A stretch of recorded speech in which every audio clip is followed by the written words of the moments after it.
ছেলের বায়না মা তোপসে ফ্রাই খাবো। বাবা যদি তোপসে মাছ নিয়ে আসে না, আমার জন্য কিন্তু বিয়েবাড়ির মতো তোপসে মাছের ফ্রাই করে দিতে হবে, সঙ্গে সস নিয়ে আসবে কিন্তু। তো এইবারে বাবা দেখি না অনেকগুলো তোপসে মাছ নিয়ে আসছে। তো সেই জন্য ভাবলাম, তো ছেলেও অঙ্কুশও তো বলেছিল, তাহলে ওর জন্য একটু তোপসে ফ্রাই করে নেওয়া যেতেই পারে, সঙ্গে ওর বন্ধুরাও রয়েছে। তো সেই জন্য আজকের আমি বিয়েবাড়ির স্টাইলে তোপসে ফ্রাইটা বানাবো। সেই রেসিপিটা আজকে তোমাদের সাথে শেয়ার করব, আর সত্যি বলছি খুব ভালো হয়েছিল।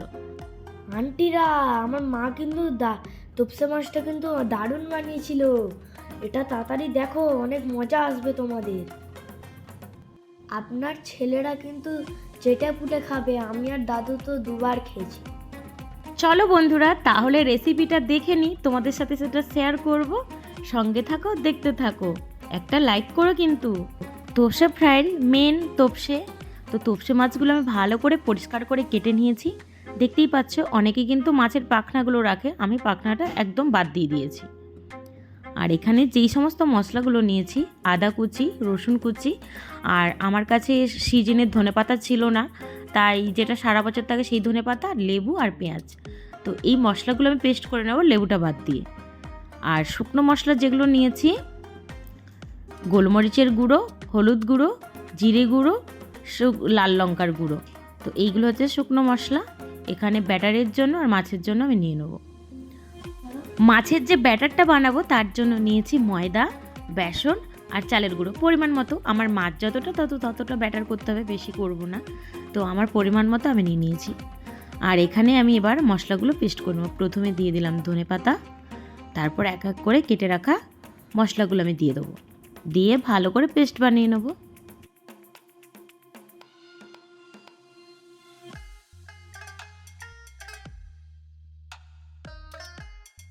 এবার মাছগুলোকে ম্যারিনেট করে নিতে হবে। মাছগুলো যদি ম্যারিনেট করে যদি 2-3 ঘন্টা ফ্রিজে রাখা যায় আরও ভালো হয়। আমার হাতে এত সময় ছিল না, আমি রেস্টে খুব কম সময় রেখেছিলাম। তো মাছটা ম্যারিনেট করব। এবার প্রথমে আমি মাছগুলো বাটিতে নিয়ে নিলাম। এবার এক এক করে শুকনো মশলা দিয়ে দেবো। প্রথমে দিয়ে দিলাম গোলমরিচের গুঁড়ো, তারপর দেব হলুদ গুঁড়ো, তারপর দিয়ে দিলাম লঙ্কার গুঁড়ো, তারপর দিয়ে দিলাম জিরে ধনে গুঁড়ো। এবার আমি দিয়ে দেবো কেটে রেখেছিলাম যে লেবুগুলো, লেবুর রসটা বের করে দিয়ে দেবো। লেবুর মধ্যে কিন্তু দানাগুলো আমি আগে থেকেই আলাদা করে নিয়েছিলাম।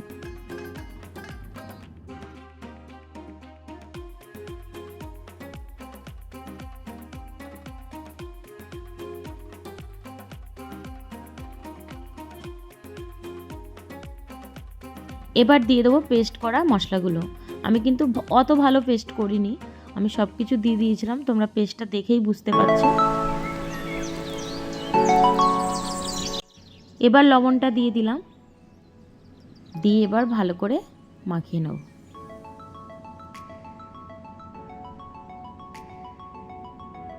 মাখানো হয়ে গেছে, এবার আমি ঢাকনা দিয়ে রেস্টে রেখে দিলাম। এবার আমাকে ব্যাটারটা বানিয়ে নিতে হবে। তো ব্যাটারের মধ্যে আমি দিয়ে দিলাম লবণ। এবার আমি শুকনো মশলাগুলো দিয়ে দেবো, হলুদ গুঁড়ো, জিরের গুঁড়ো, লঙ্কার গুঁড়ো, গোলমরিচের গুঁড়ো দিয়ে আমি চামচ দিয়ে ভালো করে মিশিয়ে নেব। ভালো করে আমি মিশিয়ে নিয়েছি। এবার আমাকে কী দিতে হবে, জল দিতে হবে। জল দিয়ে ব্যাটারটা করে নিতে হবে। আমি কিন্তু নর্মাল জলটা দেব না। কি জল দেবো বলো তো? বরফ জল দেওয়ার দরকার ছিল, কিন্তু বরফ তো আমার কাছে নেই। বরফ আমি বললাম না, খুব একটা সময় ছিল না, তাই আমি 1 ঘন্টা আগে ফ্রিজে জলটা রেখেছিলাম। তো জলটা ঠান্ডা হয়েছে, সেই ঠান্ডা জল দিয়ে আমি ব্যাটারটা গুলিয়ে নিচ্ছি। অল্প অল্প করে দেবো, না হলে খুব পাতলা হয়ে গেলে কিন্তু ব্যাটারটা ভালো হবে না। আমি ব্যাটারটা দেখো রেডি করে ফেলেছি, একদম রেডি, কিন্তু ঠান্ডা জল দিয়ে করেছি। ব্যাটারটাকে ভালো করে হাতের সাহায্যে ফাটিয়ে নিলাম। আর বন্ধুরা, তোপসে ফ্রাই খাওয়া নয়, মনের মতো তোপসে ফ্রাই খাবে আর কষ্ট করবে না। খাটুনিটা দেখেছো তো, কত খাটুনি, কিন্তু অনেক খাটুনি। তো ব্যাটার আমার রেডি। আর মাছটা দেখো, আমি যে রেস্টে রেখেছিলাম, মাছ থেকে কিন্তু হালকা জল বেরিয়ে গেছে, ম্যারিনেটটা ভালো মতোই হয়েছে। দেখো বন্ধুরা, একদম মশলা সব মিশে গেছে। আর আগে থেকে আমি কড়াইতে তেল দিয়ে দিয়েছিলাম, তেলটাও এবার গরম হয়ে গেছে।